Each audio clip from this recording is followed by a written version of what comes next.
ವಿಷಯವಾಗಿ ಕಾಲಜ್ಞಾನ ಹೇಳಿತು.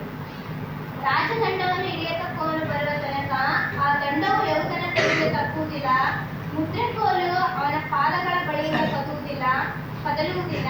ಅವನಿಗೆ ಅನ್ಯ ಜನಗಳು ವಿರೋಧಿಯಾಗಿರುವರು. ಅವನು ತನ್ನ ವಾಹನ ಪಶುವನ್ನು ದ್ರಾಕ್ಷಲತೆಗೆ ಕಟ್ಟುವನು, ರಾಜದ್ರಾಕ್ಷಗೆ ತನ್ನ ಕತ್ತಿಯನ್ನು ಬಿಗಿಯುವನು, ದ್ರಾಕ್ಷರಸದಲ್ಲಿ ತನ್ನ ಬಟ್ಟೆಯನ್ನು ಒಗೆಯುವನು, ದ್ರಾಕ್ಷರಸದಲ್ಲಿಯೇ ತನ್ನ ವಸ್ತ್ರಗಳನ್ನು ಅದ್ದಿ ತೊಳೆಯುವನು. ದ್ರಾಕ್ಷರಸದ ಸಮೃದ್ಧಿಯಿಂದ ಅವನ ಕಣ್ಣುಗಳು ಕೆಂಪಾಗಿ ಇರುವವು, ಹಾಲಿನ ಸಮೃದ್ಧಿಯಿಂದ ಅವನ ಹಲ್ಲುಗಳು ಬೆಳ್ಳಗಾಗಿಯೇ ಇರುವವು ಎಂಬುದು. ದೇವರು ಈ ವಾಕ್ಯವನ್ನು ನಮ್ಮೆಲ್ಲರ ಆತ್ಮೀಯ ಲಾಭಕ್ಕಾಗಿ ಆಶೀರ್ವದಿಸುವಾಗ ಹೊಸ ಒಡಂಬಡಿಕೆ